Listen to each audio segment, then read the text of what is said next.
Good morning, everyone at College Town Primary School. My name is Alistair Humphreys. So, good morning to you guys and to Mr. Inchbald. I'm Alistair Humphreys. I am the author of this book, which, if you are good at Korean, you will know is called Great Adventurers. And hopefully, if you've been good and listening in your class, you'll recognise as the book you guys have been reading. Thanks so much for reading this book, and best of all, thank you for sending me your questions. I haven't looked at them because then it'll be a nice surprise for me. And here we go. First question from Samuel. Samuel. I need a coffee before I read one of Samuel's questions. Samuel, famous questions. Right, Samuel says, which has been your favourite adventure? Which has been your favourite adventure that you've been on and why? Well, Samuel, what do you mean by favourite adventure? Do you mean the hardest? Do you mean the most memorable, the most challenging, the most rewarding, the one that I feel proud of afterwards? Or do you mean one that's good for actually the most fun and exciting and enjoyable at the time? These are all difficult questions, and I think it's why it's really hard to choose a favourite adventure, because you like them for all those different reasons. I've been on trips which were just brilliant fun at the time, like playing my violin through Spain with no money, and I've done trips which are horrible at the time, like rowing across the Atlantic. By the way, my new book about rowing across the Atlantic Ocean. Should you want another book? Horrible at the time, but memorable afterwards. Walking across India, I felt quite lonely and a bit sad a lot of the time, but when I look back, it was just a mad, marvellous mixture of colours and sounds and people, and or 4 years cycling around the world, which is hard to lump into one small category, because 4 years of your life, you have good days and bad days and happy days and good weeks and bad weeks, just like we all do in normal life. So it's hard to categorise that one. So to answer your question, Samuel, I don't think I'm going to answer your question. I'm going to say they're all different, and that's the reason why. Right, question from Jessica. Jessica says, everyone knows that you've been on a lot of adventures, but surely you've faced a dangerous animal or plant. If so, what was the most dangerous animal or plant you've ever encountered? That's a good question, Jessica. I'm not sure people normally worry too much about the plants of the world. So what's a dangerous plant? I tell you one dangerous plant we don't really have in England, in Britain, poison ivy. Oh, poison ivy is... It's like a hardcore extreme nettle. You get that on you or in your eyes, and you are itching and hurting and stinging on an epic scale. So don't go to the toilet in a poison ivy bush. Dangerous animals. Most dangerous animal I've faced is probably a mosquito. Mosquitoes carry diseases like malaria, which still kill thousands and thousands and thousands and thousands of people. So I had to be quite careful in the more tropical parts of the world to sleep under a mosquito net and to take malaria pills to stop me getting that disease. Also, I once, when I was cycling through China, I got chased for about at least an hour by a crazy, vicious dog with 3 legs, which was chasing me down this empty road in the west of China, in Xinjiang, in the desert in the middle of nowhere. It's a very angry, very fast, 3-legged, aggressive dog. Question from Ace. When you went on your 500-mile canoe ride with one other person and carried all your luggage on board with you, what was it like?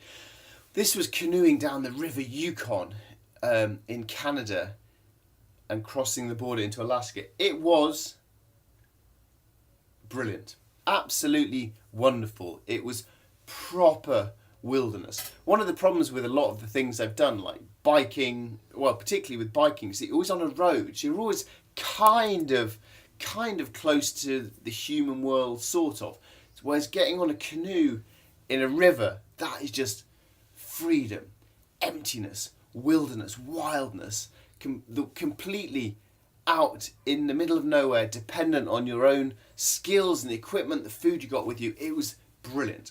I often daydream that I would love to go back there and get back in a canoe and carry on down the River Yukon all the way to the sea. It was wonderful. Abigail, we need part of many different charities and a patron of Hope and Homes for Children. Can you explain when you began getting involved in charities and why? Yeah, so I try to help charities like lots of people do. I'm sure you guys do as well. And I think the best way that I can help charities is by telling people about them, by telling people in my talks and maybe videos like this. So I help charities like Hope and Homes for Children, if you want to look them up. Also the Yorkshire Dales Millennium Trust, the Youth Adventure Trust, the Woodland Trust, Trees for Cities. By the way, am I talking really slowly this morning? If so, I apologise. It's because it's 9:14 a.m. on a Monday morning, which for a book writer is early in the week. So I help charities by trying to encourage people to look them up and support them. I got in touch with, first started supporting charities when I decided I was going to cycle around the world. Cycling around the world is a cool thing to do. It's a privileged and lucky thing to do. Most people can't do stuff like that. And I was hoping that it would be a trip which would get me maybe in the newspapers, help me write a book, stuff like that. And so I thought, if I'm going to do a crazy, fun adventure myself, then why not try and make a bit of good come from it as well? Why not join up with a charity and try to help that as well? And I think I personally enjoy doing it because it makes my adventures seem a bit less selfish, seem a bit less pointless, and it just feels nice to try and do something that helps other people or another organisation. I'm sure you guys do that sort of thing with your schoolwork as well, and maybe you have a class charity or school charity. If you don't, then choose one of the ones that I've been supporting and try and raise some money for them, because it feels nice to do that. Right, question from Isabella. Isabella says, I think this is probably how Isabella speaks. Isabella says, when you were cycling around the world, you would often eat a banana sandwich. Where did you get all your food supplies from? And why did you choose a banana sandwich? Was that a good impression of you, Isabella? Yeah, I ate a lot of banana sandwiches. I chose them because they are tasty, they are cheap, they are healthy, really good for you when you're doing sport and exercise. And also, sometimes in the world, in certain parts of the world, always the poorer parts of the world that aren't lucky enough to have the good food hygiene that we have, you can sometimes get sick from eating food that's been contaminated with bacteria. And so eating a banana is perfect because it is wrapped up in its own clean wrapper, so it's perfectly safe and clean and it won't make you sick. So that's why I choose banana sandwiches. But more accurately, I should say that when I was going around the world, I just ate whatever was cheapest in whatever country. So for example, I remember in Kenya, the cheapest thing were avocados. So I just ate endless avocado sandwiches, which are very nice. So I would get my food, I'd just cycle to the next town. And then when I was in that town, I'd say, how far is it to the next shop or to the next town? And they'd tell me, and I'd think, okay, that's 5 days. So I'd need to buy 5 days worth of food, buy it in that place, and off I go. And so I just had to buy whatever was in the shop that I got to in the town that I was in. And because I didn't have much money, I'd always just try and buy the cheapest version of the food. Rosalind,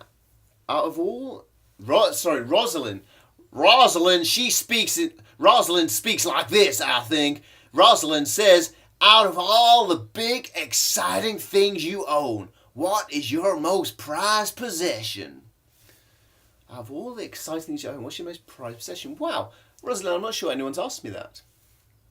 Now, when I cycled around the world for 4 years, I had 0 souvenirs. And the reason for that was because I loved just living on my bike with the little bags on your bike, bags in the back wheel, bags in the front wheel, having such little stuff and living such a simple life and not spending money on junk and not having to work at a job to save up to buy junk. And I loved that. So for 4 years, I didn't buy a single souvenir.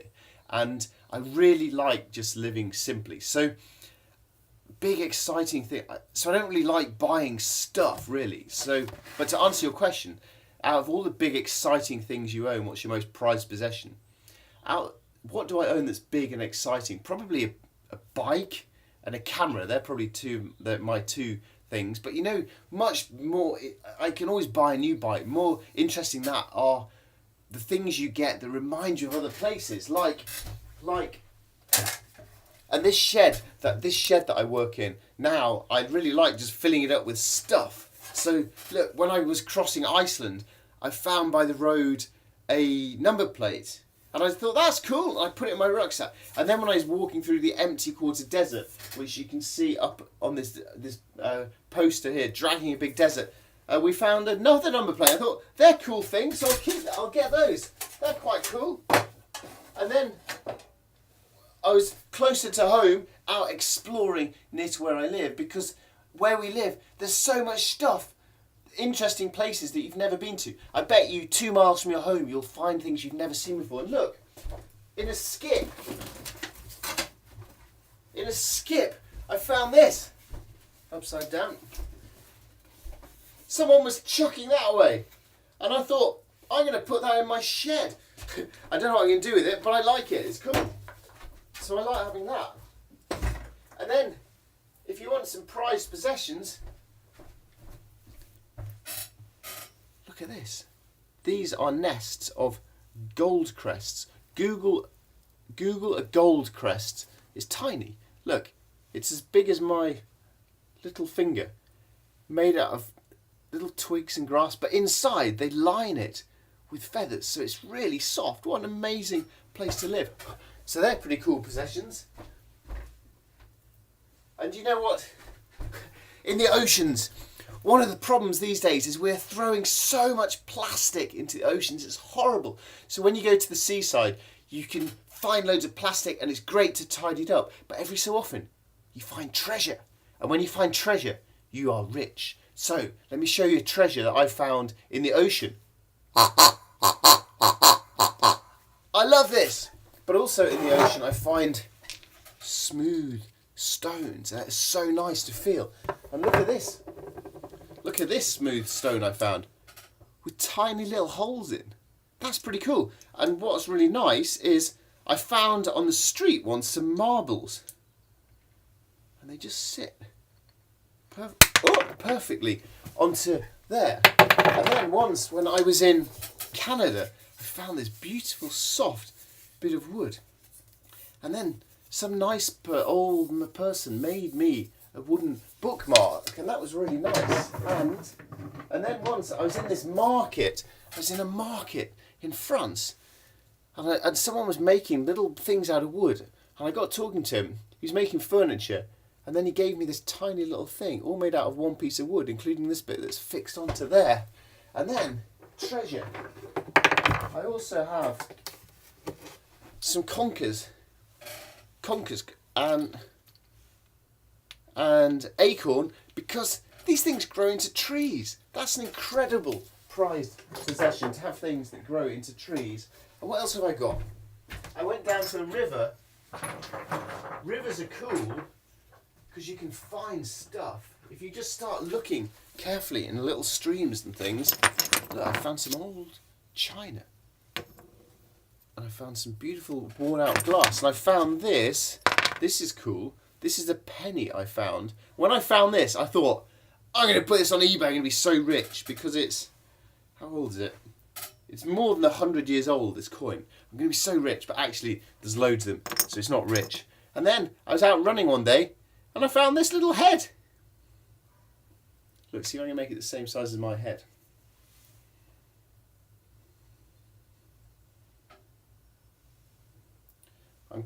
I'm sure now that your teacher is thinking, this guy's crazy.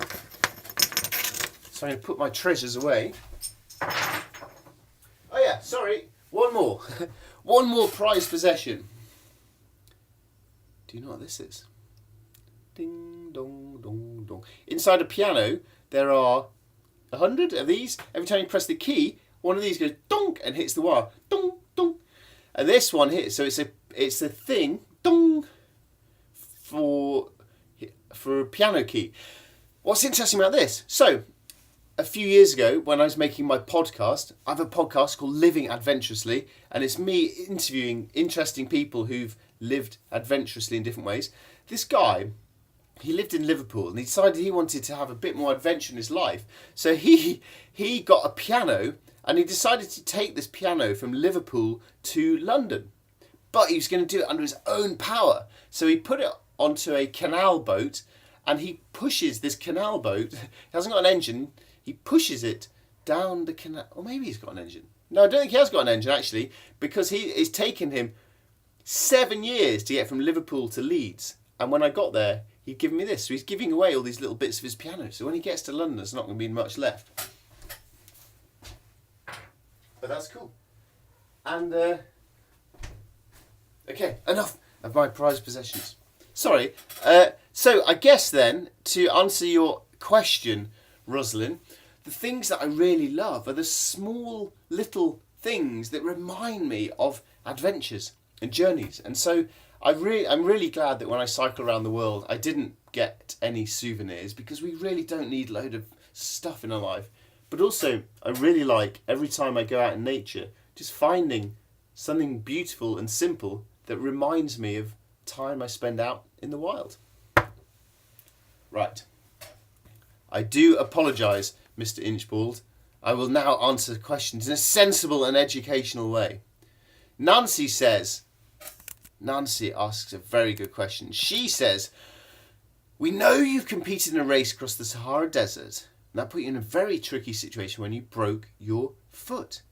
But can you explain the trickiest situation you've come across in any of your adventures and how you got through it? Wow. Okay, I feel I need to give quicker answers, because I'm quite sure that Mr. Inchbald wants to test you on your times table, so I'll give sensible answers. When I was in Russia, on my bike, winter was coming. Winter in Siberia is hard. It's really cold. Really, really cold.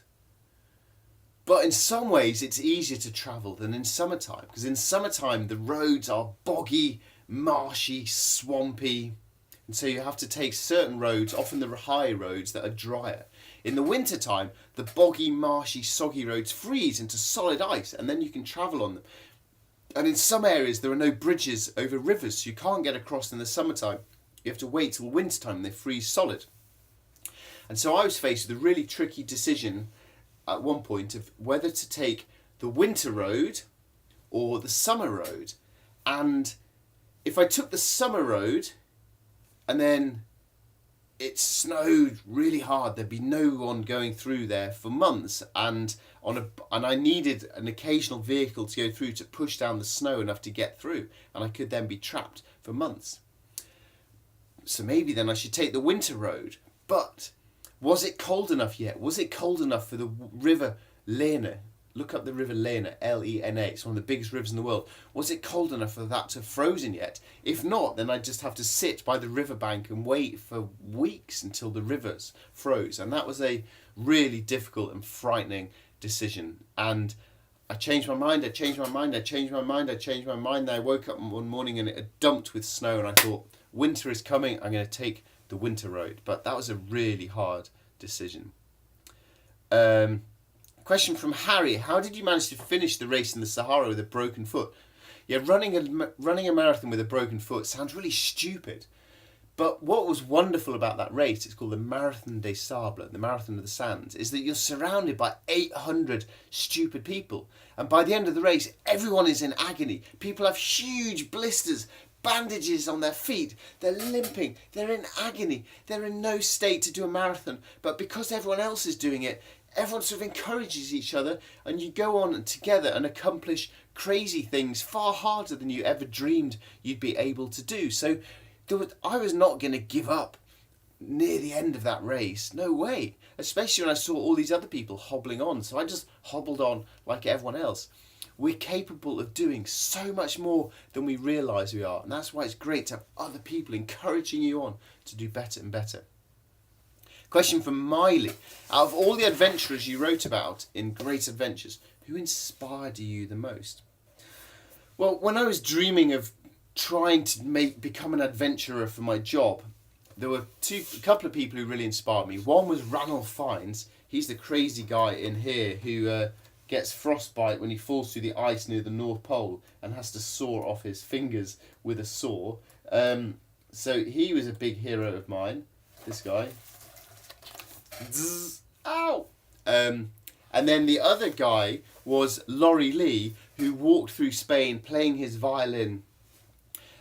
And the reason he inspired me is because he's not some crazy tough guy who chops off his fingers. He's a normal person, just like me, just like you. But he decided he wanted to do adventures, and he went and did it anyway. And that really encouraged me that normal people can have adventures. You don't have to be an Olympian, you don't have to be a superstar, you don't have to be super strong. You just have to decide to be brave enough to begin stuff. So he inspired me. Question from Kira. Why did Apsley Cherry Garrard inspire me? So Apsley Cherry, as he's nicknamed, he was on an expedition with Captain Scott. Went down to Antarctica, and he went on a trip with two other guys, and they collected a penguin's egg in the middle of winter in Antarctica, which was absolutely freezing. He inspired me because, similar to Laurie Lee, he was a normal guy. He wasn't really tough, but he was really determined. And in his book, what you realise is that being kind to people, trusting other people, not letting other people down, doing what you promise you will do, and doing whatever you can to help a friend, they're the skills you need on adventures and expeditions. And I found him a really inspiring guy. And he also writes really beautifully. He just seemed like a really nice guy. Also, when he got to the end, he was so happy to have a jam sandwich. So I thought he was a man after my own heart. A question from Max. During your career, you've written lots of books.